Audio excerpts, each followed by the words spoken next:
Hello दोस्तों, max commerce में आपका स्वागत है। तो आज यार हम लोग शुरू करेंगे बेसिक अकाउंटिंग टर्म्स का पार्ट 2। जो हमारी पिछली वीडियो में टर्म्स रह गई थी तो वो आज हम पूरी कर लेंगे। और अगर पिछली वाली वीडियो नहीं देखी और तो डिस्क्रिप्शन में लिंक दे दूंगा, तुम उससे देख लेना। और अब बेसिक अकाउंटिंग टर्म्स देखते हैं। तो यार पहली टर्म हम लोग देखते हैं इवेंट्स, जो कि तुमने बहुत बार देख रहे हो, मतलब बहुत बार क्वेश्चन में पढ़ रखे होगी कि होती है। इवेंट्स लिखा होता है, इकोनॉमिक इवेंट्स, फाइनेंशियल ट्रांजेक्शन। तो इवेंट्स क्या होता है? Events are the result of transaction. जैसे कि अगर कई बार तुमने डेफिनेशन पे लिखा हुआ देखा होगा इकोनॉमिक इवेंट्स। तो इकोनॉमिक इवेंट्स का मतलब by default he financial transactions होता है, मतलब ऐसा हम मान सकते हैं। उसमें लिखा होता है इकोनॉमिक इवेंट्स और ट्रांजेक्शन। तो इसका यार मतलब यही होता है इवेंट्स का। बहुत ही छोटी टर्म थी।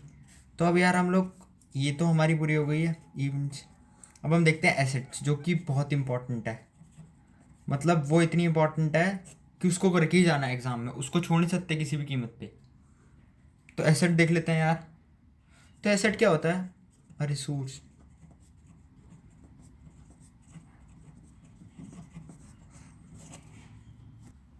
The resource owed by business entity that can be expressed in terms of money. तो यार एसेट्स बेसिकली क्या होता है? Resource owed by business entity that can be expressed in terms of money and give future benefit to them. तो यार assets क्या होती हैं? हमारी जो भी फ़ायदा होता है, जो भी बिजनेस एंटिटी को फ़ायदा होता है। जैसे कि इसमें हमारे पास जो कैश हो गया, बैंक बैलेंस हो गया, वो सारा एसेट्स हो गया। तो एसेट्स में यार, एसेट्स में हमारे बहुत सारी चीज़ें आ जाती हैं। जैसे कि हमारा जो स्टॉक में हमने पैसा इन्वेस्ट कर रखा है, बिल्डिंग, लैंड, हमारे पास जो स्टॉक है वो सब कुछ हमारा एसेट्स में आ जाता है। तो एसेट्स को हम आगे डिवाइड करते हैं 3 पार्ट्स में। एक होती है करंट एसेट, एक होती है नॉन करंट एसेट, और एक होती है फिक्शियस एसेट्स। तो ये 3 पार्ट्स हैं। और जो नॉन करंट है वो आगे भी डिवाइड होता है, टेंजिबल और नॉन टेंजिबल। तो अब देखते हैं यार इसमें क्या है। तो सबसे पहले हम करंट एसेट्स को देखते हैं। तो करंट एसेट एसेट वो होती है जो हमें एक, जो शॉर्ट पीरियड के लिए होती है और जो विद इन 1 ईयर हम कैश में कन्वर्ट कर सकते हैं। जैसे कि जो हमारे रिसीवेबल्स हैं, जो हमारा कैश है डेप्टर के पास, वो हमारा एसेट है क्योंकि वो पैसा हमारे पास आना है। और जैसे कि हम बैंक बैलेंस बोल सकते हैं, वो हमारा शॉर्ट टर्म एसेट है, मतलब उसको हम 1 साल के अंदर ही अंदर हमारी कैश में कन्वर्ट कर सकते हैं। और वहीं पे हमारा नॉन करंट एसेट होता है, जो बिल्कुल इसका उल्टा होता है। ये लॉन्ग टर्म एसेट होता है, मतलब ये हमारा लंबे समय के लिए होता है। और इसमें ये चीज़ होती है कि ये लॉन्ग टर्म होता है और ये हमारा 1 साल से ज़्यादा टाइम के बाद कैश में कन्वर्ट हो सकता है। जैसे कि हमारी बिल्डिंग हो गई, हमारा लैंड हो गया, ये लॉन्ग टर्म एसेट्स होते हैं। तो यार यही कुछ है। लॉन्ग टर्म एसेट्स और शॉर्ट टर्म एसेट्स के नाम से जान सकते हो करंट और नॉन करंट को। और टेंजेबल वो होते हैं जिन्हें हम छू सकते हैं, जैसे कि हमारा स्टॉक हो गया, जिन्हें हम टच कर सकते हैं। और जिसे हम टच नहीं कर सकते उसे हम बोलते हैं नॉन टेंजेबल एसेट्स। जैसे कि जो हमारी गुडविल हो गई, हमारे जो ब्रांड बनाया है, जो हमारे अपनी इमेज बनाई है कस्टमर्स के सामने, तो उसको हम नॉन टेंजेबल एसेट्स बोलते हैं। और टच, जैसे कि टेंजेबल एसेट वो होती है जिसे हम टच कर सकते हैं। जैसे कि हमारे पास गुड्स हो गए, हमारे पास स्टॉक हो गया, उसे हम टच कर सकते हैं। हमारे पास बिल्डिंग हो गई, उसे हम टच कर सकते हैं। तो ये सारा हमारा non tangible asset, tangible assets में आ जाता है। और नॉन टेंजेबल में जिसे हम टच नहीं कर सकते। अब जैसे कि यार हम एग्जांपल लेते हैं, जैसे कि नाइकी है, उसका ब्रांड नेम है बहुत अच्छा, तो वो उसकी गुडविल हो गई और वो उसके लिए एसेट है, क्योंकि वो उसे आने वाले टाइम में उसकी जो ब्रांड वैल्यू है वो फ़ायदा ही पहुंचाएगी। तो यार एसेट में यही था। एसेट में बस 3। और हाँ यार, ये फिक्शिशियस। तो ये जो फिक्शिशियस एसेट वो होता है, आप सपोज करो, इसको एग्जांपल के साथ समझाता हूँ कि हमारा जो कोई, मैंने किसी बड़ी सेलिब्रिटी को बुलाया, अपना जो गुड्स या सर्विसेज हैं या जो ब्रांड है उसका एडवर्टीजमेंट करने के लिए। तो उसकी फ़ीस बहुत ज़्यादा है, सपोज़ करो 4 लाख रुपए है, तो उसने मेरे से 4 लाख रुपए लिए और उसने मेरा ब्रांड का ऐड कर दिया।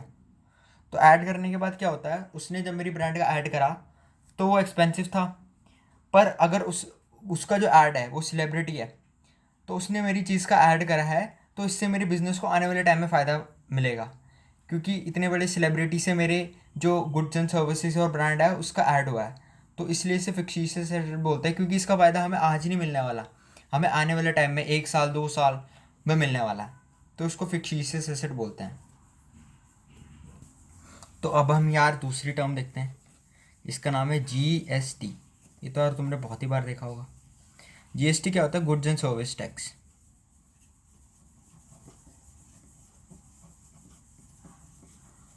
तो गुड्स एंड सर्विस टैक्स के अंदर क्या होता है हमारा, पहले के टाइम पे हमारा जो एक चीज़ थी उस पर वैट लगता था, एक्सरसाइज ड्यूटी लगता था, और उस पर हमारा दुनिया भर के टैक्स लगते थे।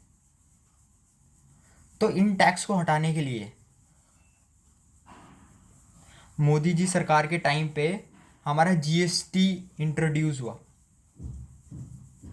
तो GST क्या था कि इन सब टैक्स को लगाने की जगह, जितने भी टैक्स हैं, बहुत सारे टैक्स होते थे यार, एक चीज़ पे दुनिया भर के टैक्स लग जाते थे, तो उसकी जगह GST लगाया गया उस पर। तो इससे क्या इसका हमारा ऑब्जेक्टिव क्या था कि इतने सारे टैक्स को हटा देना और उसकी जगह पे खाली एक टैक्स लाना। तो यार GST में बस इतना ही, क्योंकि GST यार आगे तुम बहुत मतलब पढ़ोगे GST निकालना, तो तुम्हें उसमें IGST और मतलब उसमें तुम्हें बहुत CGST भी पढ़ने को मिलेगा। और एक वीडियो यार मैं इसके ऊपर अलग से बनाऊंगा, क्योंकि बहुत ही ज़्यादा इंपॉर्टेंट टॉपिक है GST और GST निकालने के ऊपर। तो यार इसमें GST में बस तुम इतना ही ध्यान रखना। तो बात करते हैं अब दूसरी इंपॉर्टेंट टर्म, जो कि है डिस्काउंट। तो डिस्काउंट क्या होता है? Discount is the deduction in the price of goods sold to the customer. तो यार ये होता है, ये तो तुमने खुद ही देखा होगा यार GST। डिस्काउंट क्या होता है? तो डिस्काउंट में क्या होता है, तो डिस्काउंट क्या आता है, हमारी जो प्राइस होती है उसमें डिडक्शन होता है। अब सपोज़ करो तुम एक दुकान पे गए, वहाँ पे उसने तुमको बोला, तुमने उससे डिस्काउंट मांगा और उसने तुम्हें 20% डिस्काउंट दे दिया, तो वो उसने अपने गुड्स में प्राइस में डिडक्शन करा है और तुम्हें उसकी जो वैल्यू थी उससे 20% कम में दिया है। तो डिस्काउंट ये क्या होता है? डिडक्शन होता है हमारे जो प्राइस होता है जो कस्टमर को। बहुत सिंपल टर्म है यार, ये तो एक बार में याद आती है। तो यार अभी 2 टर्म्स और कर लेते हैं हम लोग, क्योंकि हमारा होगा, साथ में कर लेते हैं, डेबिट और क्रेडिट। तो डेबिट और क्रेडिट बेसिकली अभी तुम्हें यूज़ नहीं आएगा, जर्नल एंट्री से आगे यूज़ आएगा, पर एक बार देख लो तुम, ये तुम्हारे लिए, तुम्हें थोड़ा सा तुम्हारे कॉन्सेप्ट बिल्ड करने में हेल्प करेगा। तो डेबिट का मतलब क्या होता है यार? Gate, give. और क्रेडिट का मतलब होता है, तो हमारा डेबिट का मतलब क्या होता है? गेट। और क्रेडिट का मतलब होता है गिव। इसमें प्लस होता है और इसको हम बाई से रिप्रेजेंट करते हैं। और क्रेडिट का मतलब होता है गिव, क्या दिया, और उसका मतलब होता है मतलब उसको मतलब हमारे अकाउंट से क्या माइनस हुआ है, उसका मतलब होता है 2। तो यार इसमें क्या चीज़ थी हमारी, मैंने तुम्हें बेसिक सा दिया है ये, इसके आगे तो फिर हम जनरल एंट्रीज में ही करेंगे इसको। तो अकाउंट क्या होता है? It refer to summarise relevant record of financial transaction at a particular head.